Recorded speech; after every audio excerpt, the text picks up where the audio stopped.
Olive, What are you doing?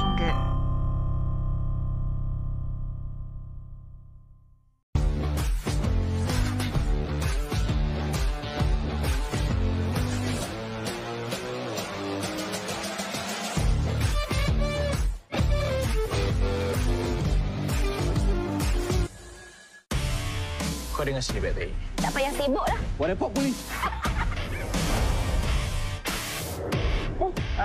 Astagfirullahaladzim, apa awak buat ni? Oh, so this is what you do behind my back. You tipu belakang I. Jangan bikin panas kau dia. Saksikan barisan telemovie istimewa Hisham Hamid sepanjang bulan ini. Setiap Jumaat 9 malam.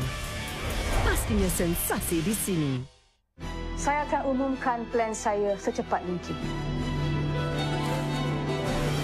Cabaran yang dihadapi oleh seorang Perdana Menteri Kita kena fikirkan ekonomi rakyat. Ekonomi rakyat ke ekonomi you? berdepan dengan krisis politik, rampasan kuasa serta masalah keluarga. Tunggu announcement saya. Kudeta mulai 20 Januari. Pastinya sensasi di sini. Bila nak tengok? Kehebatan selebriti terselah. Let's rock and roll. Pencuri. Betul, pencuri. Kenali mereka dengan lebih dekat. I took a stand that I'd rather be real than be fake. Istimewa buat anda. Kita bagilah hadiah kat dia juga. Dia berita cerita harunya. I tak expect Kamal macam tu.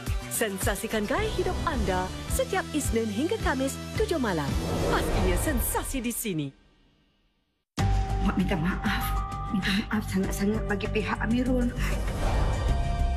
Cuma sekarang ni, saya tak nak terikat dengan sesiapa pun lagi. Tak pernah pudar pun nama Nurul dalam ingatan abang. You jangan sombong sangat, boleh. Ni je masalah you dari dulu. Kau ingat aku lagi tak? Gila aku ingat. I nak melamar you sebagai isteri I. I really like you a lot. Cinta hilang kata. Isnin hingga Jumaat 6 petang. Pastinya sensasi di sini.